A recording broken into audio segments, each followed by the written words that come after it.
오늘 우리에게 주신 하나님의 말씀은 전번 주에 이어서 마태복음 26장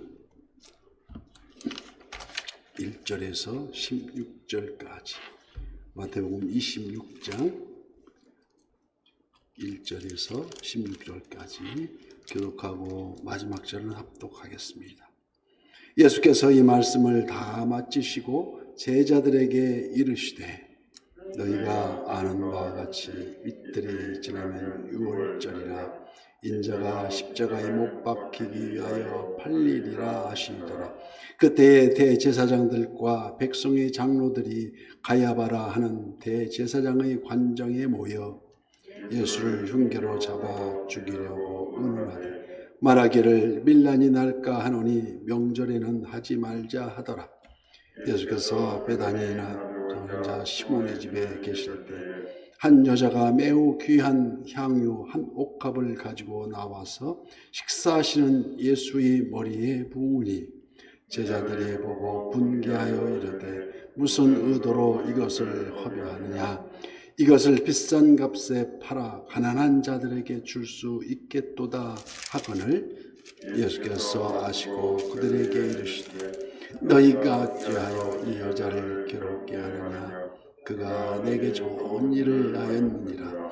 가난한 자들은 항상 너희와 함께 있거니와 나는 항상 함께 있지 아니하리라. 이 여자가 내 몸에 향유를 부은 것은 내 장례를 위하여 함이니라. 내가 진실로 너희에게 이르노니 온 천하에 어디서든지 이 복음이 전파되는 곳에서는 이 여자가 행한 일도 말하여 그를 기억하리라 하시니라. 그때 12중 하나인 가룟 유다가 하는 자가 대제사장들에게 가서 말하되 내가 예수를 너에게 넘겨주리니 얼마나 주려느냐 하니 그들이 은 30을 달아주거늘 그가 그때부터 예수를 넘겨줄 기회를 찾더라. 아멘. 오늘 또 실시간 유튜브를 통해서 쉬지 않는 기도의 향연 속에 새벽을 깨우는 성도님들 모두 하나님의 평강과 풍성한 은혜를 축복합니다. 아멘. 미국 침례교회 존 파이퍼 목사님은 그의 저서에서 삶을 낭비하지 말라. Don't waste your time, your life. 어떻게 사는 것이 가장 가치 있는 삶인가? 수많은 그리스도인들이 삶을 낭비하고 그 있음을 지적하면서 아마 그들이 생각하는 노년의 꿈과 여유로운 삶이라는 어떤 것인가? 바로 그저 한적한 곳에 경치 좋은 곳에 별장을 짓고 해변에서 조개 껍질을 줍기도 하고 멋진 요트를 타고 낚시를 즐기겠다는 둥. 그러나 반면 내 이웃을 향한 내 이웃에게 복음을 전하며 선교적인 삶을 위해 시간과 물질을 배려하는 것이야말로 그 얼마나 거룩한 낭비인가를 가장 가치 있는 삶으로 평가하면서 예화를 들어가면서 소개한 책이 있습니다. 오늘 본문에 앞서서 양과 염소의 습성을 비교하면서 천국 백성은 어떠해야 하는가를 가르치신 후에 오늘 본문 2절 말씀에 너희가 아는 바와 같이 이틀이 지나면 유월절이라 인자가 십자가에 못 박히기 위하여 팔리리라 하시더라. 직접 십자가를 이제 언급을 하시고 계십니다. 달리실 십자가. 아마 제자들은 어리둥절하고 있는 거죠. 그래서 그 유월절, 그 패스오버, 그 유월절은 유대인의 최대 명절로서 니산월 14일부터 15일, 그러니까 니산월 하면은 처음 시작하는 달인데 우리 원력으로 하면 4월 때 요즘에 다음 달 정도의 그런 시기로서 그 15일 이후에 일주일간 무교절로 지키는 이렇게 이제 6월절에 쭉 진행이 됩니다. 그래서 그 이기는 구약의 출애굽기 12장 유대인의 영원한 기념절기로 정해져 있었고 예수님은 유대인으로 오셨고 정한 때까지 유대교의 율법을 지켰으며 그 율법 예식에 참여하여 쭉 생활하셨습니다. 예수님은 그 유월절 어린 양, 또 메시아, 정한 때까지 유대교 율법을 지키며 그 구약 계시의 말씀대로 유월절에 맞춰서 모든 걸음을 함께 하셨다는 것입니다. 이 일을 위하여 아이러니하게도 그 당시 부패한 종교 지도자들을 지금 사용하고 계시다는 것입니다. 어떻게 사용하십니까? 3절 말씀에 그때 대제사장들과 백성의 장로들이 가야바라 하는 대제사장의 관정에 모여 예수를 흉계로 잡아 죽이려고 의논하되, 이 말씀은 정확히 메시아를 예언한 시편의 말씀을 그대로 우리가 인용할 수가 있습니다. 시편 2편의 말씀인데, 어찌하여 이방 나라들이 분노하며 민족들이 헛된 일을 꾸미는가? 세상의 군왕들이 나서며 관원들이 서로 꾀하여 여호와 그의 기름 부음 받은 자를 대적하며 우리가 그들이 맨 것을 끊고 그의 결박을 벗어버리자 한도다. 음모를 꾸미고 있다는 시편의 2편의 말씀입니다. 이처럼 오늘 본문 그들의 행위를 시편이 시작하는 1편에서는 우리가 살펴봤듯이 악인의 꾀라고 규정하고 있습니다. 악인의 꾀라 하면 그 복 있는 사람은 악인의 꾀를 쫓지 않으며 죄인의 길에 서지 아니하며 오만한 자의 자리에 앉지 않는, 바로 그 오만한 자의 자리에 앉지 않는 것을 말하고 있습니다. 그들은 예수님을 6월절에 처형할 계획을 세우다가 백성이 밀란을 두려워하여서 오늘 본문 말씀 5절에서는 밀란이 날까 하노니 명절에 하지 말자 하더라. 그래서 명절 지나고 하자는 거죠. 그래서 하지만 성령 하나님의 역사는 어느 누구도 막을 수가 없다는 것입니다. 그들은 명절 기간에 예수님을 십자가에 매답니다. 이를 일찍이 사람의 마음으로 자기의 길을 계획할지라도 그의 걸음을 인도하시는 이는 여호와시라는 것을 우리는 깨달아야 됩니다. 즉 나의 계획보다 하나님의 계획이 우선이며 성령 하나님이 인도하심이 더욱 중요함을 우리는 삶의 현장에서 깨달아야 됩니다. 나는 오늘 이러한 계획을 세웠지만 우리 성령 하나님은 다른 길로 인도하고 계신 것을 일상의 생활에서 우리는 몇 번이고 지금도 우리가 경험하고 있습니다. 오늘 본 6절 말씀에 예수께서 베다니 납병 환자 시몬의 집에 계실 때에 한 여자가 매우 귀한 향유 한 옥합을 가지고 와서 식사하시는 예수님의 머리에 부으니, 우리가 상상해 보면 예수님 식사하고 계시는데 머리에 향유를 부었다.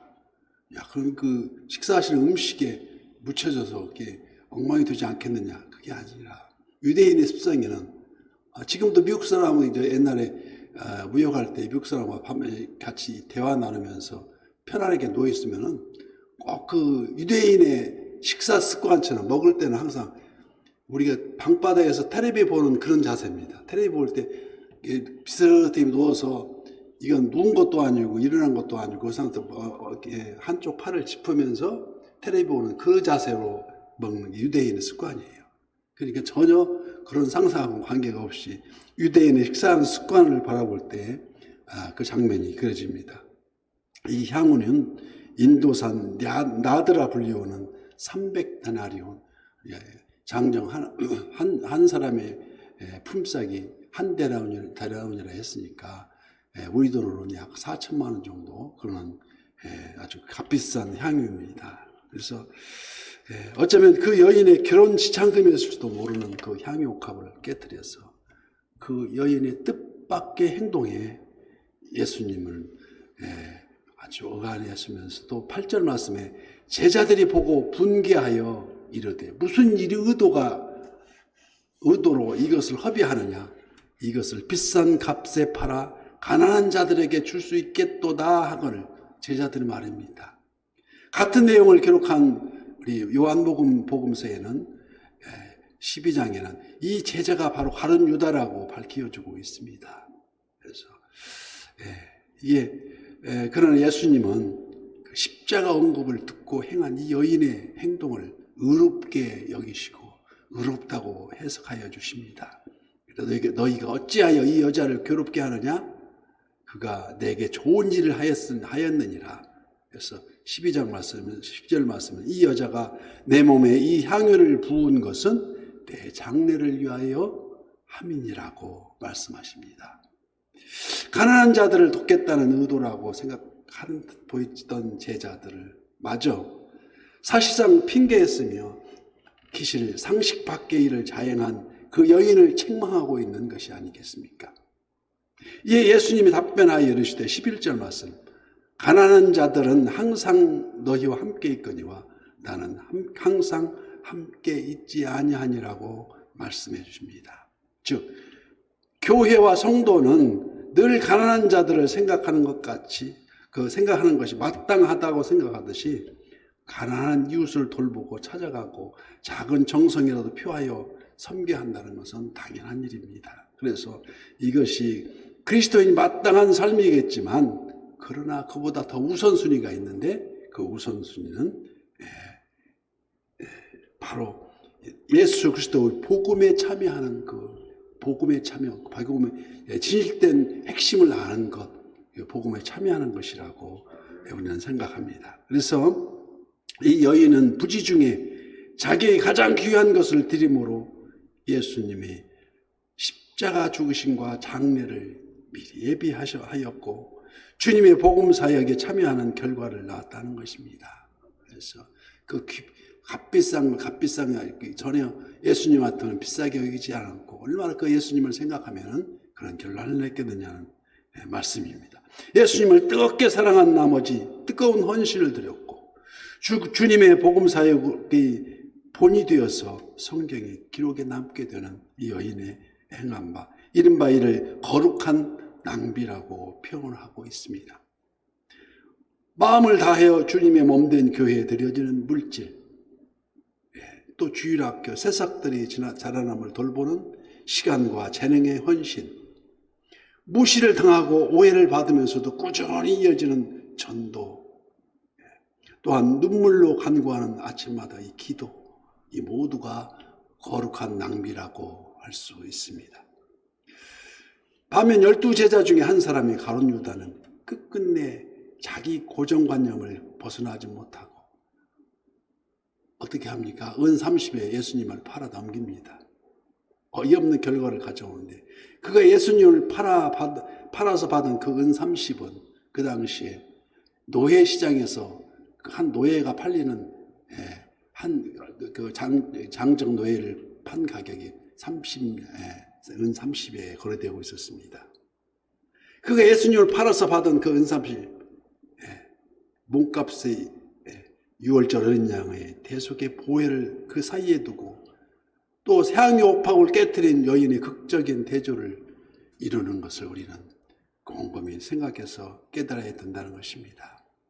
예수님 목보다도 더 검은 우리들 죄 때문에 6월절 어린 양이 되셨건만 오늘 우리는 과연 얼마만큼의 그 어떤 거룩한 낭비를 하고 있는지 되돌아보면서 그러므로 형제들아 내가 하나님의 모든 자비하심으로 너희를 권하노니 너희 몸을 하나님 기뻐하시는 거룩한 산 제물로 드리라. 이는 너희가 드릴 영적 예배니라고 사도 바울은 말하고 있습니다. 너희는 이 세대를 본받지 말고 오직 마음을 새롭게 함으로 변화를 받아 하나님이 선하시고 기뻐하신 그래서 온전하신 뜻이 무엇인지 분별하도록 하라고 말씀합니다. 예수님은 복음이 전파되는 곳에 이 여인이 한 일도 전해지며 기억되리라고 분명 말씀하고 계십니다. 비파야 수구마 깰지어다 내가 오늘 또 새벽을 깨우리로다. 두 사람이 기도하는 곳에 함께 하시겠다는 우리 주님이 하나님을 기쁘시게 하는 오늘도 선한 이웃의 지체가 되어서 승리하는 우리 모두가 되시기를 예수님 이름으로 축복합니다.